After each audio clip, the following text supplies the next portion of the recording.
যে যে থানার অধীনে ছাত্র জনতাকে শহীদ করা হয়েছে সেই সকল থানার ওসি এবং সেই জেলাগুলোর এসপি থেকে শুরু করে তদন্ত যারা কমান্ডিং অফিসার রয়েছেন তাদের তালিকা তৈরি করছে বৈষম্য বিরোধী ছাত্র আন্দোলন।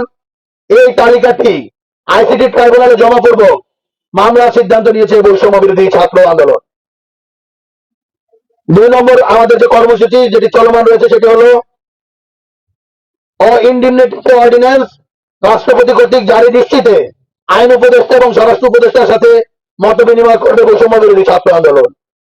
এবং আমাদের যে 3 নম্বর কর্মসূচি সেটি হলো নির্বাচনকালীন বৃহত্তম যে দুটি জোটের প্রধান রয়েছেন তাদের সাথে সাক্ষাৎপূর্বক তাদের নির্বাচনী ইশতেহারে জুলাইয়ের বৈপ্লবিক চেতনাকে সমুন্নত রাখা এবং জুলাই বিপ্লবীদের নিরাপত্তা নিশ্চিতের ব্যাপারটি স্পষ্ট উল্লেখ নিশ্চিত করতে তাদের যে নির্বাচনী ইশতেহারে সেখানে স্পষ্ট উল্লেখ নিশ্চিত করতে বৈষম্য বিরোধী ছাত্র আন্দোলন তাদের কর্মসূচি চলমান রাখবে।